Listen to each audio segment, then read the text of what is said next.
시청자 여러분 안녕하십니까? 긴 장마의 활력을 지키시기 바랍니다. 청와대 집단사표가 결국 노영민 비서실장은 유임되고 수석 3명을 교체하는 것으로 끝났습니다. 나가는 수석 3명 중에는 김조원 민정수석이 있습니다. 그가 국민의 염장을 지른 것을 보면 그의 경질이 시원해야 되는데 기분이 아주 씁쓸해합니다. 깨끗하지가 못합니다. 국민을 우롱하고 먹튀를 하는 김조원 수석을 지켜보면서 저런 사람이 청와대 민정수석이라는 그렇게 중요한 자리에 앉았었구나. 조국에 이어서 제2탄 국민 분노. 시청자 여러분, 두 번째에 제가 먼저 명기를 해놨습니다만은 민정수석이라고 하는 자리는 주요한 임무가 4-5가지 됩니다. 첫째는 이 검찰, 법원 또는 이 사정기관 이런 조직과의 어떤 긴밀한 소통을 통해서 어떤 이 법과 질서 그리고 사정, 공무원들의 기강 이런 것들을 잘 유지하는 그런 임무가 있습니다.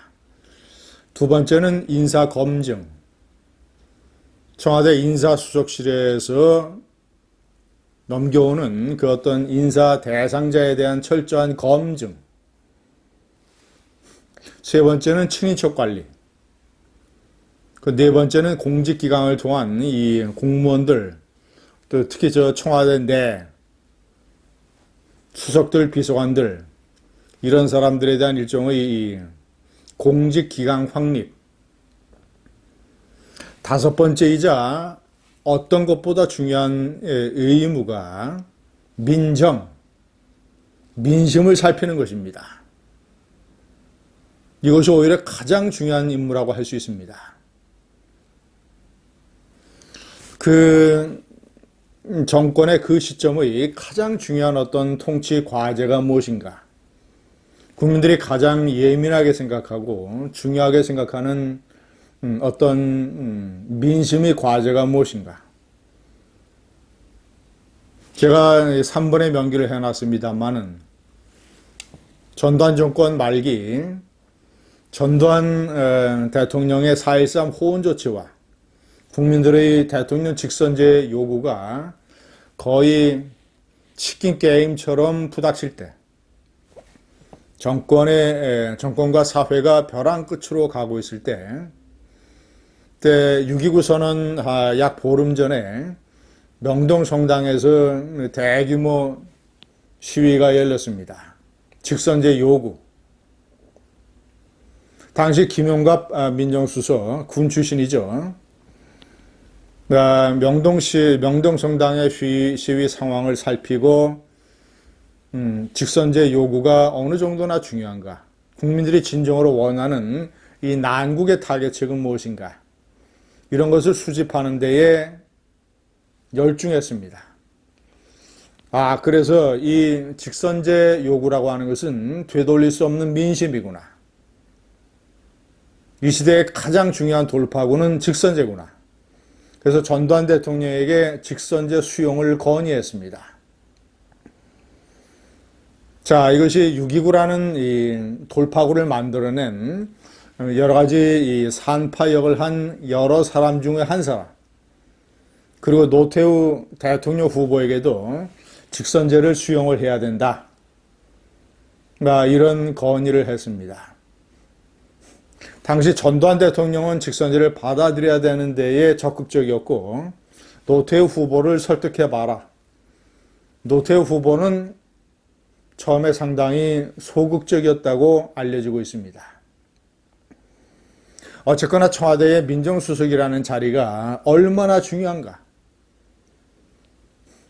이 시대의 중요한 민심의 과제가 무엇입니까? 부동산 아닙니까? 부동산. 거의 한국 사회에서는 가족의 생명처럼 되어 있는 부동산. 이 부동산에 관한 각종 민심을 수집을 해서 문재인이 부동산에 관한 정책을 민심에 알맞게 추진을 해야 되는데 역할을 해야 되는 것이 민정수석입니다. 그런데 자신이 180도 완전히 그런 민정수석의 의무를 뒤집어서 민심을 수습하고 그에 걸맞는 정책을 내는 데에 기여하는 것이 아니라 자기 자신이 앞장서서 민심에 불을 질렀습니다. 민심의 염장을 질렀습니다. 그는 다주택자를 범죄시하고 다주택을 처분하라고 하는 청와대의 지시에 그렇게 썩 동조하지 않은 것으로 알려지고 있습니다. 중앙일보는 그가 노영민 비서실장과 언성을 높이면서 대립했다라는 보도까지 했습니다. 청와대에서는 이제 가짜뉴스라고 부인을 했습니다. 자, 다주택자를 문제 삼는 문재인 정부의 정책, 그리고 그것을 처분하라고 하는 이런 어떤 지시, 그런 것이 옳지 않다고 생각을 할 수가 충분히 있습니다. 저도 그런 정책에 상당히 문제가 있다고 생각을 합니다. 그러나 그렇다면 그 정책에 동의를 할 수 없으면 내부적으로 투쟁을 하고 정 먹혀들지 않으면 민정수석으로서 사표를 내야 됩니다.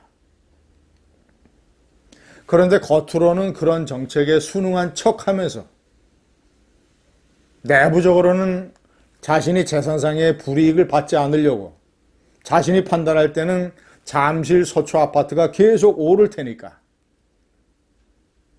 잠실 도곡동 아파트죠. 잠실 갤러리아 팰리스 40평대 아파트를 내놓으면서 시가보다 작게는 2억 원, 많게는 4억 원 높게 호가를 부른 이 꼼수.